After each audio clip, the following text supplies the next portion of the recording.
A very healthy good morning to you all. Welcome to your online class of moral value. I am your moral value teacher, Children. Now we will start chapter number 3 in moral value. Chapter number 3 is the cricket and the frog. And the moral of this chapter is living in harmony with others means living in harmony with nature, and nature itself protects you. That means यदि हम दूसरों के साथ सामंजस्य बनाकर रहते हैं या चलते हैं तो इसका मतलब है कि हम प्रकृति के साथ सामंजस्य मिलाकर चल रहे हैं. And nature itself protects you. और इसका नतीजा ये होता है कि प्रकृति खुद हमारी रक्षा करती है. That is the moral of the story. And now I want to start the story. And the story is long time ago when even the stones and trees could speak. ये बहुत पहले की कहानी है, बहुत पहले समय की, जब पत्थर और पेड़ भी बोला करते थे अकॉर्डिंग टू द चैप्टर. अब आप लोग रियल में मत समझिएगा कि कभी पत्थर और पेड़ बोलते थे. ये इमेजिनेशंस स्टोरीज़ हैं. ये बहुत पहले की बात है जब पत्थर और पेड़ भी बोला करते थे. ओके. और cricket was walking along a forest path. Cricket एक छोटे से कीड़े को कहते हैं जो कि जंगल में रास्ते से जा रहा था.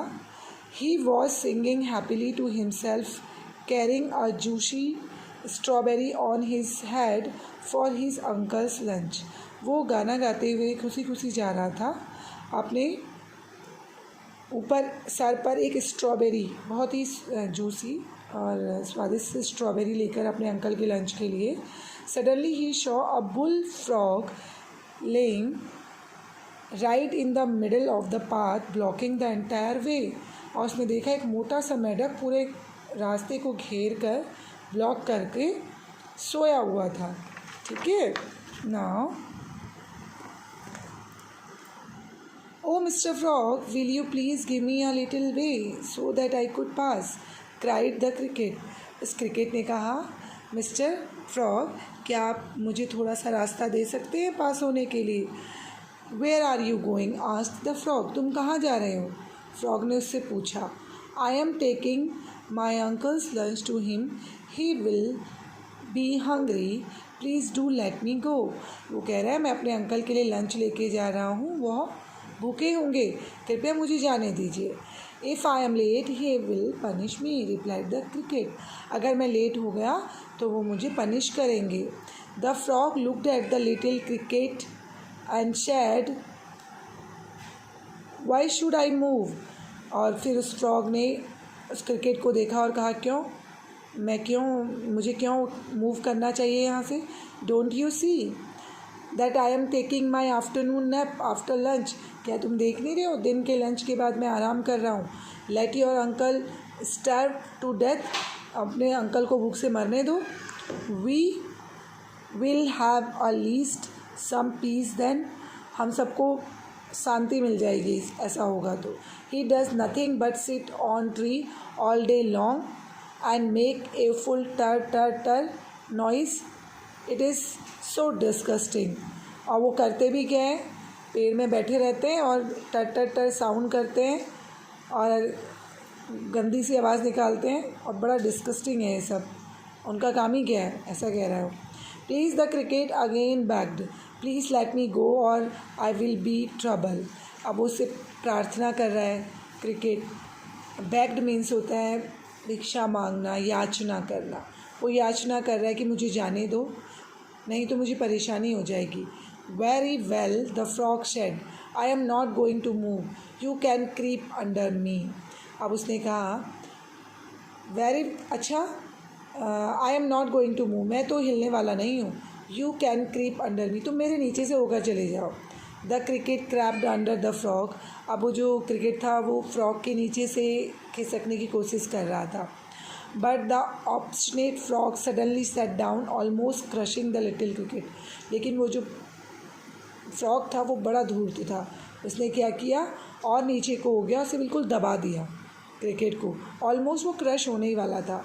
In order to save himself the cricket bit the frog hard. अब अपने आप को तो उसे बचाना ही था, इसलिए उसने सेल्फ डिफेंस में क्या किया, उसको हिट कर दिया, काट लिया, ठीक है। With a loud cry of pain the frog leapt up. अब जब उसे दर्द हुआ तो बहुत ऊपर उछल गया। He went and landed on the nose of buffalo that was eating grass near by. और वो सीधे जाकर एक बेफेलो के ऊपर लैंड हो गया, उछल के गया, जो कि घास चर रही थी।